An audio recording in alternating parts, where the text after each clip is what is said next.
Bonjour, bienvenue dans cette nouvelle vidéo où je vais répondre à un mail d'une personne qui m'a écrite, puisque c'est une femme, j'ai gardé son anonymat, et qui a une belle expérience avec quelques questions. Donc je vais lire son mail, ça peut intéresser différentes personnes, et elle explique une expérience d'éveil. Voilà, donc je vous dis un peu le mail qu'elle m'a fait partager. Merci infiniment de faire partager le trésor de la vie. Merci à toi Annie pour... Et ben voilà, j'ai dit ton prénom, mais c'est pas grave, tu gardes quand même l'anonymat. Pour ton mail. La méditation de vendredi dernier m'a apaisé. Donc c'est les méditations qu'on fait en live pendant la période de confinement tous les vendredis, soir à 21h. Cette musique, ce mantra m'a imprégné. Donc on avait commencé par méditer sur le son d'un mantra bouddhiste. J'ai senti comme une ouverture du cœur, un poids qui s'allégeait. Toute la zone du plexus en résonance. J'ai encore relâché, malgré la surprise, virgule. Alors est survenue une joie profonde qui m'a inondé. Un besoin de m'étirer, un sourire, une envie de rire.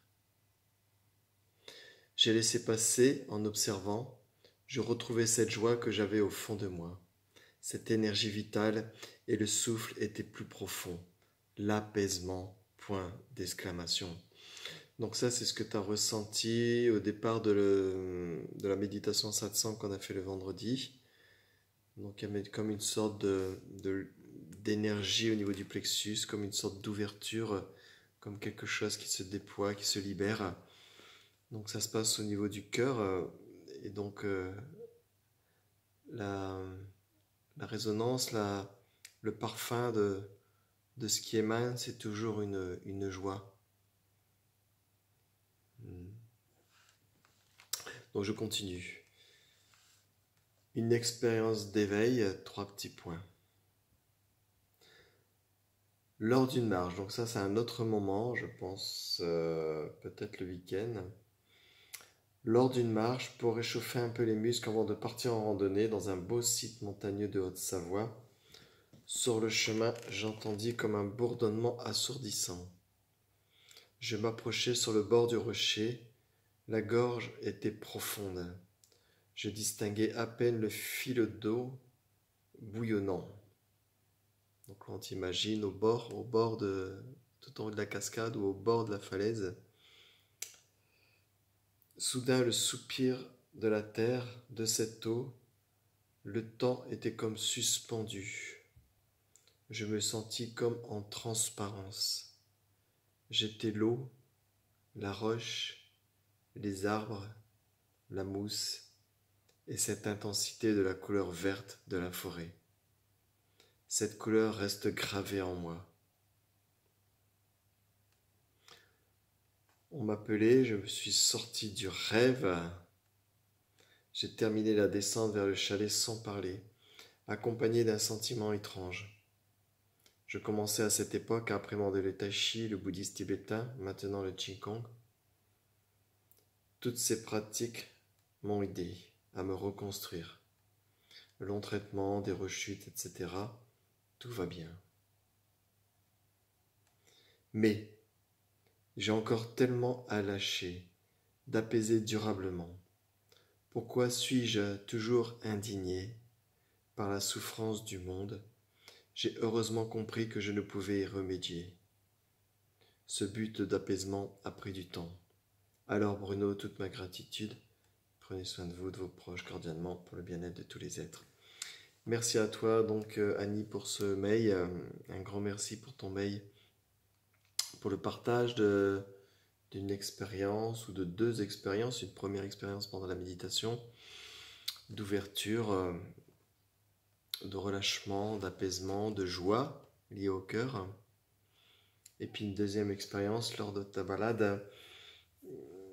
C'est une expérience d'éveil comme beaucoup de personnes en ont dans la nature, en buvant le thé, en regardant une image, en marchant, en regardant un coucher de soleil ou en ne faisant rien. Il y a comme quelque chose qui se pose, qui se dépose.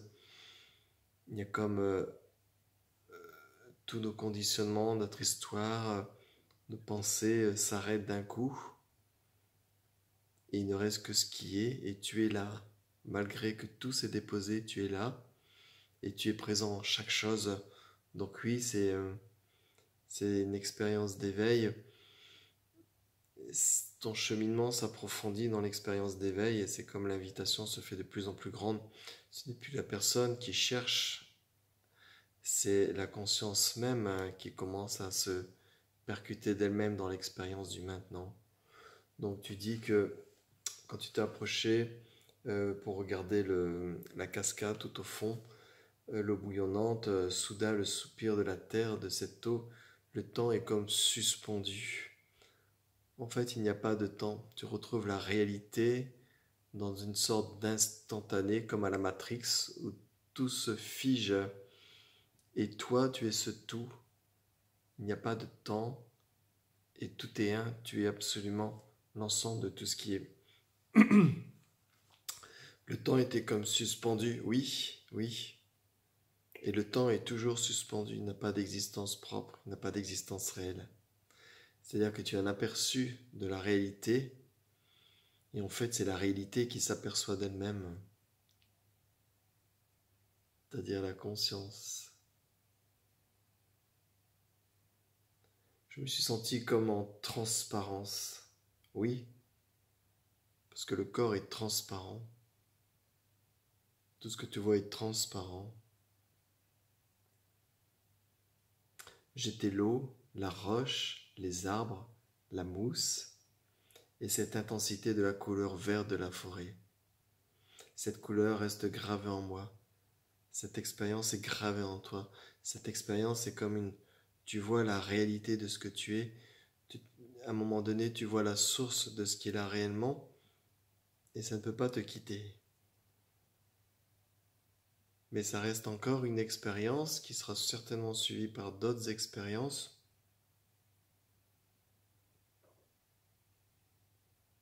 Il y a quelque chose à l'intérieur qui va effondrer les illusions, ce qui n'est pas réellement là. Dans l'histoire, il y a beaucoup de choses qui vont se passer et qui se passent déjà.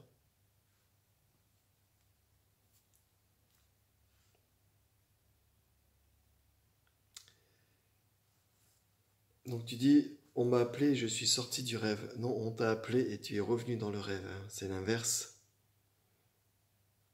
C'est-à-dire que cette expérience que tu as eue, l'identité, le jeu, s'approprie tout de suite en disant, tiens, il m'est arrivé cela. Et puis, ah, je suis sorti de cela. Mais tu n'es sorti de nulle part. Cela est ce que tu es. Donc quand tu dis, je suis sorti de ce rêve, on m'a appelé, je suis sorti du rêve, j'ai terminé à descendre à la chalet accompagné d'un sentiment étrange. Non, en fait, tu reviens dans le rêve. Maintenant, c'est le rêve. Maintenant, c'est le jeu en ce moment. C'est le jeu en ce moment. Le corps n'est pas conscience.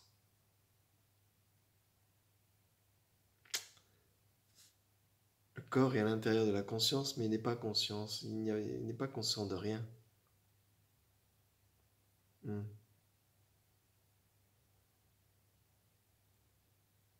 Donc, qu'est-ce qui est conscient maintenant?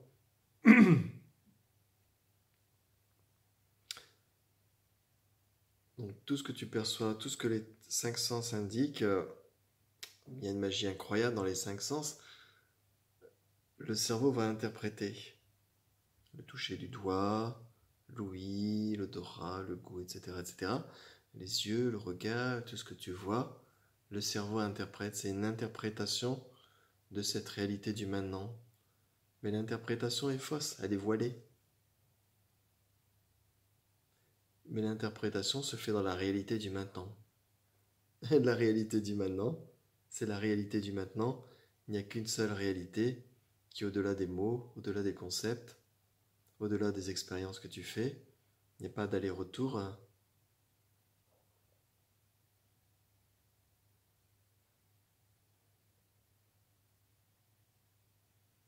En fait, on dit, ah, c'est compliqué la spiritualité, tout ce qui est en train d'être dit, c'est compliqué. Mais celui qui dit qu'il est compliqué fait partie du rêve. Celui qui dit, je n'y arrive pas, fait partie du rêve. Celui qui sort de l'expérience fait partie du rêve. Ça ne veut pas dire que le rêve n'existe pas. En Inde, on dit, la corde existe bien, mais on la prend toujours pour un serpent, on a peur. On prend la corde pour un serpent. Il y a bien quelque chose, mais le mental dit, c'est pas une corde, c'est un serpent. La réalité est plus directe que la pensée, puisque la pensée émerge de cette réalité. On est conscient même de la pensée.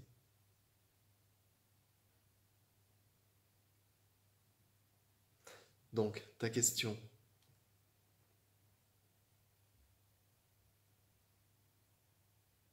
J'ai encore tellement à lâcher. Il faut que tu remettes en cause cette phrase. J'ai encore tellement à lâcher. Qui dit ça?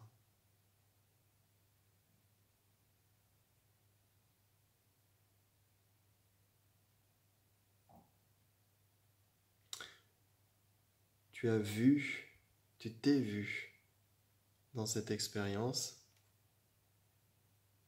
Est-ce que pendant cette expérience, tu avais besoin de lâcher? Est-ce qu'il y avait un problème quelque part? Est-ce qu'il y avait quelque chose à faire? Est-ce qu'il y avait quelque chose à enlever, à retirer, à tellement à lâcher?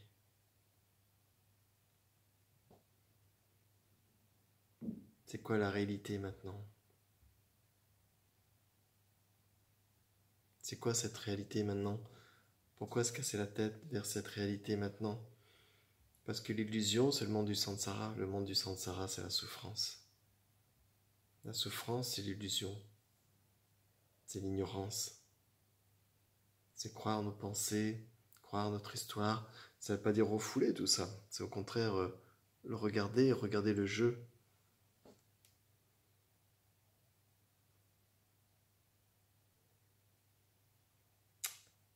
Je voudrais apaiser durablement. Apaiser durablement. Mais tu ne peux pas apaiser durablement. Tu vas peut-être apaiser le temps d'une méditation, tu vas apaiser... le jeu est tout le temps en train de changer. Le jeu médite, il est très bien. Le jeu est en colère, il ne va pas du tout bien. Le jeu est triste, le jeu a peur. Le jeu est toujours en train de changer. Mais le jeu est ancré dans quoi? En quoi ce jeu... Dans quoi ce jeu se manifeste? Je voudrais m'apaiser. C'est quoi ce jeu? Ne valide pas la phrase « je voudrais m'apaiser ». Tu vas à ce jeu.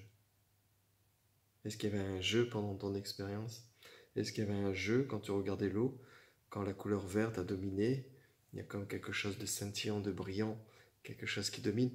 Tu es la présence en toute chose. Toute chose est toi-même.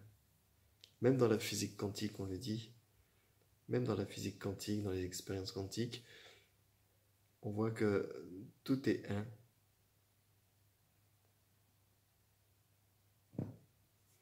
Donc est-ce que c'est vrai que tu veux apaiser, que tu veux t'apaiser? Tu es la vie avec tous ses contraires. La personne veut toujours, mais la vie s'exprime simplement dans cet instant. Il n'y a pas de je voudrais. C'est trop intelligent. Il y a trop d'intelligence maintenant pour dire je voudrais. Ça n'existe pas.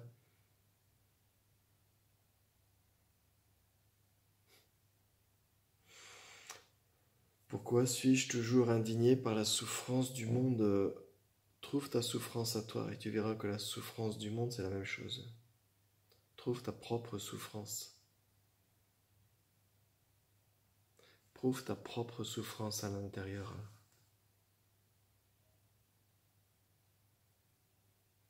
Le souci n'est pas à l'extérieur, il est toujours en toi. Regarde ce qui est vrai maintenant.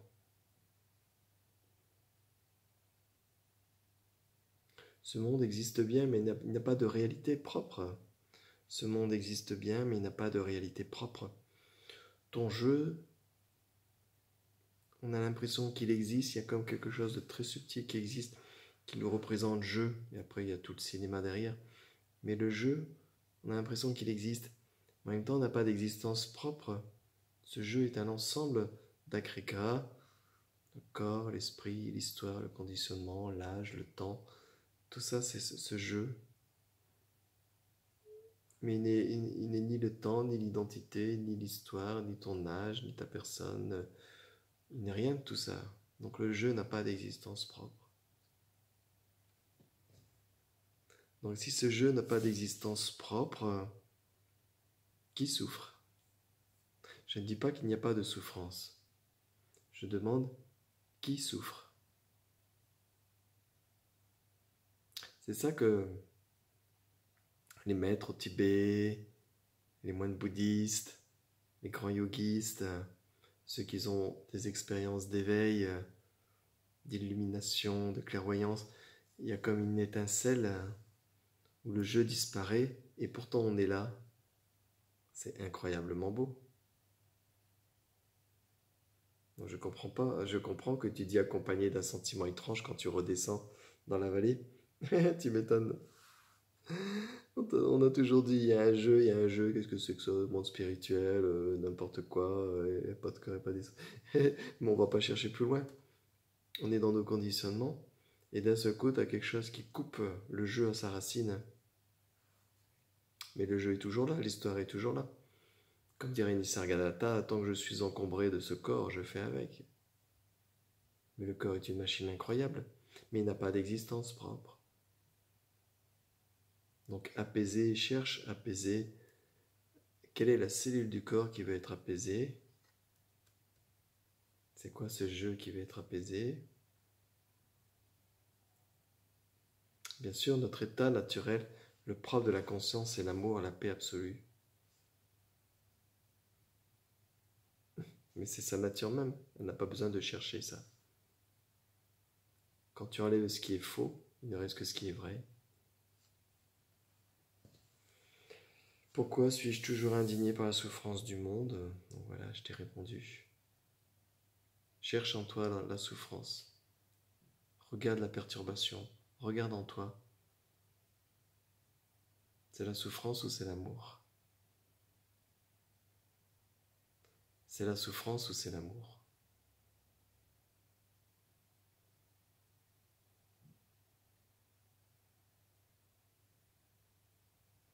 J'ai heureusement compris que je ne pouvais y remédier.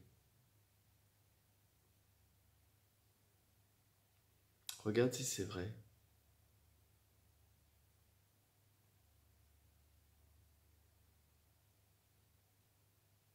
Médite sur la souffrance en toi, pas à travers le monde.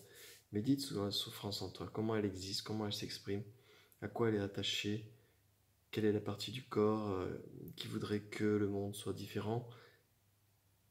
Parce que pour toi, il y a souffrance, mais peut-être pour d'autres, c'est le plaisir. Regarde, tu vois, le coronavirus, il y a beaucoup de souffrance chez les êtres humains. Mais quand tu vois dans la nature, tout sourit en ce moment. Tout sourit dans la nature. La terre respire. Donc c'est quoi la notion de souffrance? Quand c'était le moment des terroristes, là, pour eux, plus ils tuaient de gens, plus ils étaient dans le bonheur. Donc c'est quoi la... Pour eux, c'était pas la souffrance, pour eux, c'était la joie. Hein? Donc la notion de souffrance, la notion d'apaisement, ça n'a pas de... Suivant les personnes, suivant notre histoire, suivant nos conditionnements, ça change. Si tu es une mère de famille, que tu vois des enfants qui meurent, ça te touche profondément. Pour quelqu'un qui n'a jamais eu d'enfant, ça va le toucher aussi, mais beaucoup moins. Donc il y a toujours une relation émotionnelle à notre histoire. Donc il faut trouver l'histoire à qui elle appartient, le jeu à qui elle appartient, le temps à qui il appartient.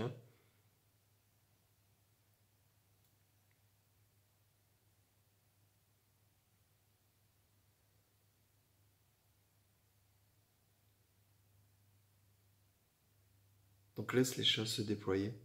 C'est toi-même qui es en train de te déployer de l'intérieur. C'est toi-même qui est en train... On n'est pas en train de mettre un costume au-dessus. On est en train d'enlever les costumes de l'extérieur et de l'intérieur, tout ce qu'on a construit. Il y a une sorte de déconstruction. La dernière fois, je parlais des poupées russes. Quand on arrive à la dernière poupée russe, il y a le vide, il n'y a plus rien.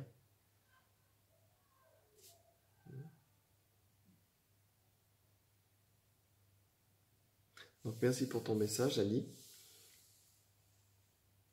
Ce début d'apaisement a pris du temps. Donc là, voilà, tu dis ce début d'apaisement a pris du temps. Laisse tomber tout ça aussi. C'est vraiment le neti-neti. L'éveil, c'est le début. Quand tu as des expériences d'éveil, c'est des débuts. Il y en a, ils ont des expériences d'éveil, ils se rendent même pas compte qu'il y a un cheminement qui est en train de se faire. Toi, tu le sais, tu as une invitation incroyable dans cette dualité, dans la souffrance du monde, dans tes longs traitements, dans tes rechutes, etc. C'est dans ces moments-là où la conscience se libère, s'ouvre. Il y a un potentiel incroyable. Au-delà de la souffrance, au-delà du monde, au-delà de ton histoire. Toujours regarder maintenant ce qui est. Ton expérience est partie, mais elle s'est toujours faite dans un maintenant. Il n'y a qu'un maintenant, il n'y a qu'une réalité maintenant.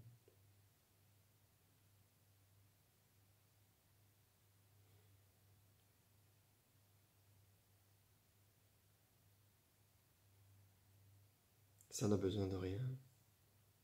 Ce n'est pas une expérience qui arrive ou qui part.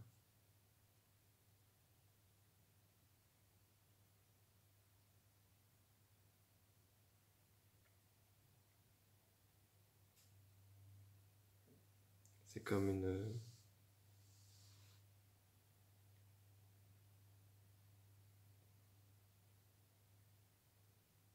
C'est la nature même. Il n'y a pas toi, il n'y a pas moi, il n'y a pas les autres.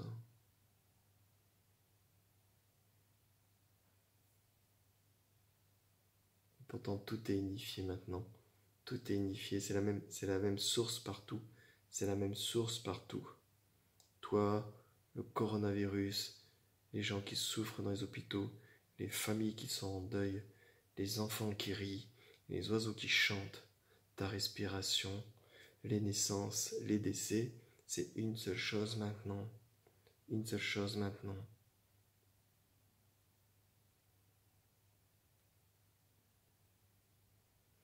Cette chose est indescriptible, c'est quelque chose d'incroyablement magique. Incroyablement magique. Son parfum, c'est l'amour. Il y a comme quelque chose en joie, quelque chose... Rien de ce qu'on connaît à travers ce corps, à travers les sens, même les plus belles expériences à travers les sens, c'est rien, c'est des grains de sable. Et en même temps, toutes les expériences de cette vie sont la conscience.